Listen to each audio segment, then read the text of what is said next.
Muraho neza bakunzi b'inkuru nshyashya TV. Nonaha reka tugere kuri episode ya 12 y'inkuru ya Korodina ndetse na Sezirahiga. Nukomeza kwizera abagabo bose uzarira nkanjye. Iyi niyo season turiho.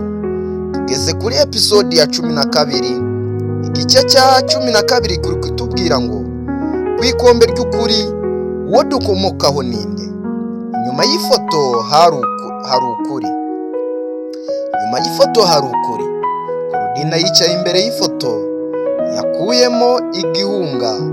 Amafoto ntiyabeshya ariko ntasobanura byose.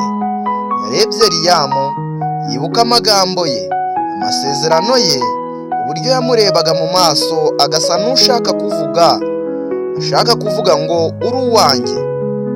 Ariko se niba Liyamu na Korodina bakomoka ku bantu bahujwe n'amateka, urukundo rwabo rwakomeza? Korodina yaravuze mu mutima, sinshaka gutakaza urukundo kuko amateka y'abatubanjirije yabaye inzitizi, ariko kandi sinshaka gukundana n'uwo sinizeye ko tutahuye nabi. Hitamo hagati y'amateka n'amarangamutima rero. Korodina yahamagaye Liyamu, yaramwitabye atarangaye ati halo, ndashaka kukubona.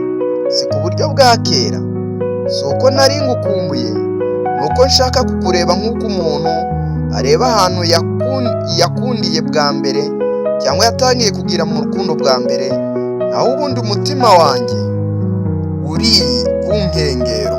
Liyamu ntiyasubije vuba, ariko nyuma y'akanya gato yaravuze ati nzaza, ndetse niyo hazaba kuba hari igisa n'ikizira hagati yacu nzaza, kuko icyo dupfana si amaraso, ni umutima uterera rimwe n'uwawe.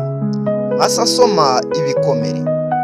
Bahuye ku irembo ry'inzu Korodina yabayemo bwa mbere. Liyamu yambaye umwenda woroshye afite igikapu, Korodina yambaye ikanzu ituje, ariko amaso ye yavugaga ibindi. Yaramurebye aravuga ati ese niba umuryango wacu ari umwe, ntabwo bivuze ko umutima wacu ugomba kwitandukanya. Niba ibyo dufitanye atari umubano wo mu maraso, ntabwo umubano wacu ugomba kwangirika. Liyamu yaramurebye mu maso, yegera buhoro, yubika umutwe ku rutugu rwe avuga ati ndagukunda, si uko tudakwiranye, si uko tudakomokaho hamwe. Ndagukunda kuko kuva nakumenya nabonye igice cyanjye kitigeze kibaho mbere. Ubusabane burenze inkomoko. Korodina yamufashe akaboko, baricara ku ntebe yo hanze. Umuyaga urahuha nkaho ushaka kwibutsa ko hari ibyo udashobora guhagarika, nko guhumeka cyangwa gukunda. Yaramubwiye ati nari nzi ko urukundo ari amagambo meza, none nasanze ari indirimbo yicaye mu mutima, itajyana n'amateka ahubwo igendana n'ibihe.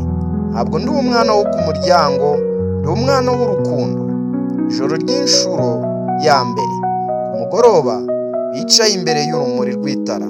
Liyamu yashyize igitabo hagati yabo n'icyo Korodina yari yaramuhaye. Yari yuzuyemo imitoma, interuro, amagambo atavugwa n'undi muntu uwo ari we wese. Liyamu yahise amubwira ati se waba wumva urukundo rutarimo gutinya? Ko nanjye nkeneye aho umutima wanjye uzajya kuruhukira, aho atazajya yibaza niba uri kumwe nanjye cyangwa nanjye n'inkuru cyangwa nk'umutima. Korodina yaramurebye, subije ijwi rye ryuje igikundiro, sinkikunda kugutekerezaho, nkunda kwiyumvamo gusa. Uri umwe mu bigize amaraso yanjye, ariko si ku buryo bw'imiryango. Uri mu ndoto zanjye zambaye ubusa, zitagira isoni zo gukunda nyabyo. Urukundo rutari urw'amarira rero gusa. Basohotse baragenda ku nkengero z'Akagera. Bahageze hafi y'amazi bareba ukwezi kwinjira. Liyamu yavuze buhoro buhoro, iyo nkuru ntabona umuntu mbona amahoro. Korodina yaramusubije ati, inyitegereje numva ntari icyaha, numva ndi igitangaza gitamba ku rutugu rwawe. Baracecetse gato. Yamuteye ikiganza ku ruhande rw'uruhanga aravuga ngo, nshaka kugusomera aho isi yaguteye ibikomere, aho amagambo yakwanze, aho bakubwiye ngo urakabya, nshaka kukubera ibisobanuro. Iyi nkuru irangira iteye amatsiko. Mu rugendo basubira mu nzu, baguye mu rungabangabo n'umugabo washaje wambaye isura y'inzobe. Yabajije ijambo rimwe, ninde muri mwe witwa Korodina?